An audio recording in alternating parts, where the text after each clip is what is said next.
So my name is Dr. Matt Griswold, and I'm in my personal home just shooting a podcast for the very first time.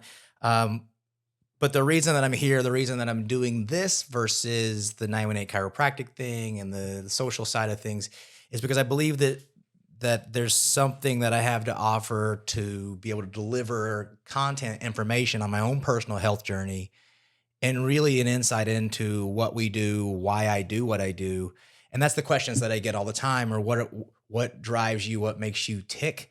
If I'm honest, I tick a little bit different. And so if you follow me on Instagram, you know that my Instagram, really my title and how it works and how I guess really the topics of me is that I'm a husband, I'm a dad of 4, I'm a chiropractor, a health fanatic, a travel enthusiast. I wake up really, really early and I'm motivated. I'm motivated for bigger, better things on the regular basis, but it's because of the things that have happened, the things that have been created in my life to make me be in a place to where I want to operate that way. And so what the podcast and the reason for the podcast outside of the chiropractic realm is really to dive deeper into what motivates you, what pushes you to be better. And then if I can help you a little bit with my own personal health journey as I begin to really, really take a journey on how I can live longer, I hope that it helps. And I hope that you're able to be able to gather some information here that's effective and useful in your daily life and maybe incorporate it into your daily routine. And if that helps you get a better life on this planet, then this uncomfortable podcast is worth it. And so for me, I feel like if I can be in a place and space where I make myself uncomfortable to make you better, let's do that. And so let's begin with the uncomfortability. So, I guess the question that I get most often is what makes you tick? What's going on inside of your head, Matt Griswold? You always have these little dark circles under your eyes because you're tired and you work a lot and you do those things. But what's the reason? What's the reason for the 3 practices? What's the reason for the other healthcare businesses? 918 Fitness, and I had 918 IV and beginning some other healthcare or health models.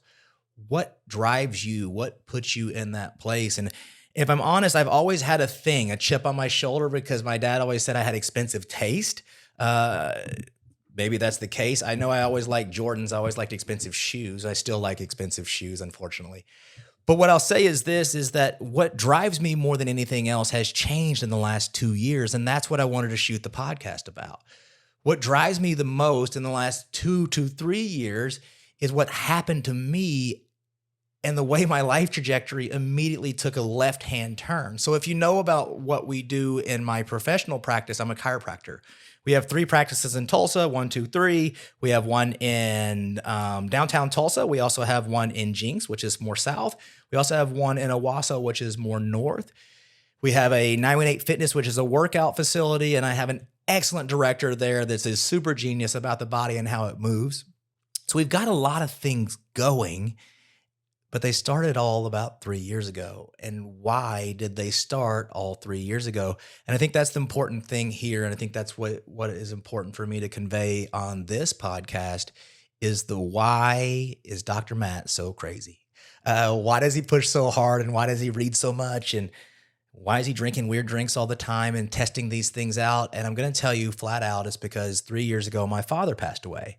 In 2020. So in 2020, we lost 3 very, very large pillars in my personal family in 87 days. So we lost my grandfather, who had a huge part in raising me. My first child is named after him, and really just developed me as a young boy.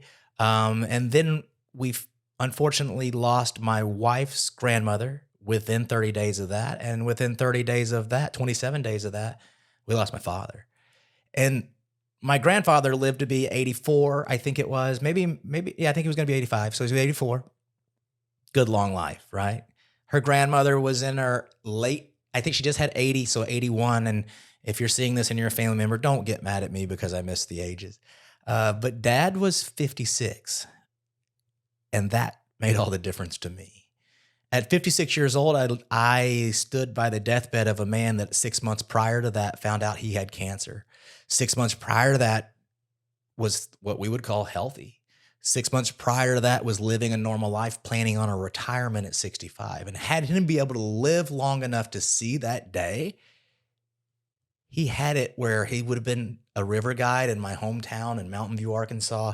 And if you know where that is, it's some of the best trout fishing in the country. Wow. He would have made it. He would have made it to the place and space that he'd been working towards his whole life, but he didn't. That's what this podcast is about. And so as we start to look at and examine what's going on in my world, the reason that things are going on in my world the way they are is because I'm bringing them into my world as quickly as possible. Because what if I die at 56? I'm terrified of that. I can tell you what I'm more terrified about, though.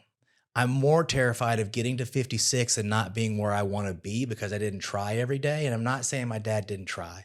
What I'm saying is that he had a plan of attack to get to 65, and if he lived long enough to make it to 65, it'd have been the cherry on top of the cake. I mean, life would have been really, really good, but he didn't live that long. And so this is the inspiration of the podcast. And so you see me in the clinic and doing all the adjustments and taking the x-rays and reading the x-rays and all the things that we do in there. But what I want to do here is help you from a health perspective, from a mindset perspective that gives you the opportunity to say, guess what?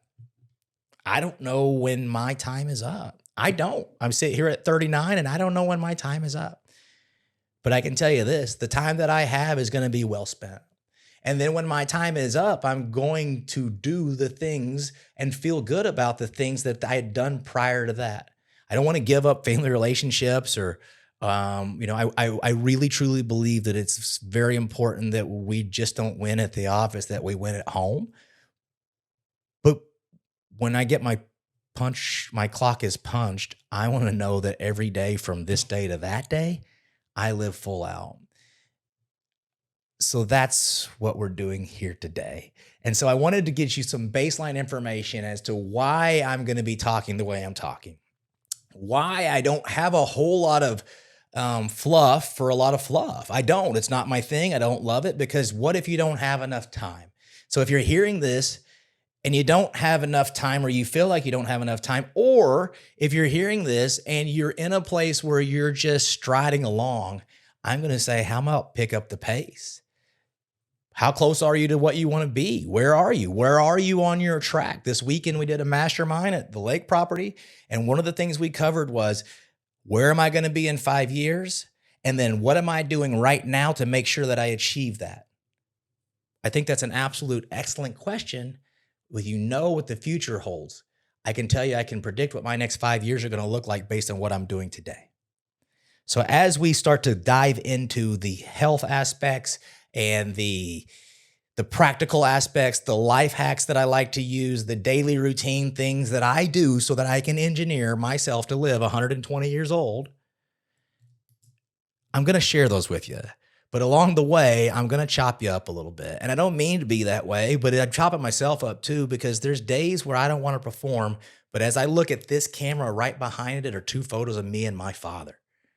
He didn't get that option. I firmly believe that I am here to change the trajectory of my family's life forever. That's my mission on this planet. And if you want to go along for that ride, let's go. But as far as what I'm going to be doing here is I'm going to be teaching, you're going to be learning, I'm going to be learning, we're going to try some weird stuff. But what's important to note is it's about getting better each step of the way, because I know for a fact I have a responsibility to the people that come after me to be better than the people that were before me. So as we dive through this health journey and where I'm headed and why am I headed that way, what I know for a fact is, and we talked about the reasoning and the why of my father, what he did was he lived every day, and then he lived for the next day. And I love that. And then he lived for some in the future. And I love that too. But from a health perspective, no plan, no monitoring system, no checkpoints, no routine. And so that's what we're going to do in podcast number 1 is we're going to talk about, where are you in establishing your healthcare routine? What are the things, positions, places, things that you need in your life that are going to put you in the right place and space to be able to get where you want to go? And so my personal routine has to do, Dad died of colon cancer that went to his liver, but it was epicenter and the beginning of colon cancer. My dad was a meat and taters kind of guy. This makes absolute sense for a meat and taters kind of guy to get some colon issues. What I mean by that is he didn't like anything green. He didn't like vegetables. So what are the things that are in your family history? I think it's worth a conversation. I think it's worth a phone call. I think it's worth looking to find out what are the things that are in your family history that you already know that could be a problem or an effect, that could be effective to you and could make your life be over quicker than it's supposed to. Dad died of colon cancer. So there's two things that I really am very adamant about when I travel. I want to make sure that I go to the bathroom. Yep, opened it up. Podcast 1. It's about that stuff. We're talking about health here. Uncomfortable for sure. So I take a fiber drink everywhere I go. I take a powdered drink somewhere, and I would down it at the end of the evening, making sure that I'm going to have effective bowels. I also take greens in capsules and magnesium. All three things alkalining your system and detoxifying you. Lastly, but not leastly, exiting out of the system. This is a family history that my own father passed away from that I'm not going to sit around and not be idle about. I'm going to move. I'm going to act. My grandmother had dementia. Did you know that the Eastern Indian population, and you're going to have to spot me on the number here, but I think it has a 98% incidence of not having mental illness and disease based on Alzheimer's and dementia. Why is that? What's the effect there? They have turmeric in their diet, curcumin in their diet. So they're ingesting these things are designed to be able to coat the neurons in the brain so that you can effectively send messages back and forth. So what do? I take those things. You see, as we work through the next portions of this podcast, and as you start to watch what we're going to be doing and the ideas there's going to be some concepts that aren't earth-shattering concepts. Yeah, I put a couple scoops of fiber in a bag before we travel. I have some vitamins that I absolutely love, and they help me feel better as I'm going to travel. I take a couple vitamins so that I make sure that I can have my brain when I get older in my life because I plan on living that long. I don't want anything that I'm going to recommend to be something that you can't do at your own home and change in your own life. However, if you can take these little micro tunes, these little micro movements, those stack up. They stack up just like your savings account stacks up. So it's not like you all of a sudden invest in your savings account and there's $10 million in there. You put that in by 100 and 200 and 1,000 and 10,000. You stack that up. And that's what I want you to look about your healthcare. That's how I want you to look at exactly what you're doing every day, day in and day out. What are the things that I'm stacking up in my health savings account? I know that they have them. We use them at the office. What I mean by that is what are you doing right now to stack up and guarantee that you're here later? Ooh, that's a tough one, right? So like for me, like we invest in our future, right? I invest in my retirement. I invest in my kids' future. I invest in their college. What are you doing to invest in you? What are you doing to invest in the biggest machine the best machine that you've ever been given? What are those things that you're doing? So in essence, let me give you steps real quick, real easy, super fast. What time do you wake up in the morning? And what is one thing that you can do for yourself in the morning that's going to change your trajectory? What is the thing? What's the breaking point? I believe Pastor Craig Rochelle says his breaking point is flossing his teeth. That's his discipline in the morning. So it allows him to go to exercise, to do all the things that he needs to do on a healthcare routine. But I want you to analyze that as a real honest question. What's the one thing in the morning that would state your discipline? In the military, it's making your bed. What's the one thing in the morning? For me, the one thing in the morning is grabbing my mind space and my head space because there are lots of times that I get overwhelmed. And if I'm totally transparent, I was at a conference this past weekend and I heard Dave Meltzer say overwhelm is a different thing than what you might think it is. Dave Meltzer is a phenomenal mentor, but what he said was overwhelm is opportunities and options that if you've not yet seen, change your perspective, change the frame, right? I got a bunch of things going on. We got a new practice opening. We've got 2 new businesses opening. We got some stuff happening and I'm overwhelmed. And the guy comes to a conference in front of 500 people and says, if you're feeling overwhelmed, change your frame, That's amazing. Overwhelm, more opportunity and options to give and get through the things that you're doing by services and protocols. Man, I love that. Right? I went off on a tangent. I'm sorry. But what's important to note is this. I have to grab my brain first thing in the morning. So I like the Daily Stoics. I like Ryan Holiday. I've been reading a lot of that stuff, and it's just these little blurps. Shout out to him. But the truth is that helps me capture my mind in the morning. What is that for you? And maybe it's not your mind. Maybe it's your stomach. Maybe you drink 3 glasses of wine every night. What is it for you that's going to set you in the right space and place? James Clear talks about in the book Atomic Habits that he interviews this lady that's been exercising. I think it was like 80 something years. She's not missed an exercise class. Is that right? 80 something years. And they go, wow, that's amazing. Do you just love to dance and love exercise? And it wasn't what she said. She goes, oh, no. All I do is make sure I get dressed and get down to the curb where the cab picks me up.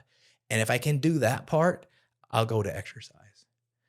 So what's the breaking point for you? What's the pivot point for you? What's the thing in the morning that's going to be able to set you on to the next part of your day so that it's a better success? Is it making the coffee before you go to bed? Hell, I don't know. But what I do know is that if you're going through life and just wandering and hoping that it's going to get better, I promise you're going to be wandering and hoping for a long time.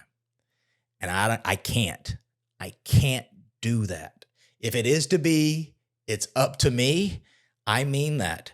I mean that with every fiber of my being, and that's not mine. That's some motivational speaker that spoke about it a long time ago, and I'm embarrassed that I don't remember his name. But if it is to be, it's up to me, and that's the gig. So make a choice. Check us out on this podcast because we're going to have some more things rolling out on what those challenges look like. What do you look like? What are you, and where are you going?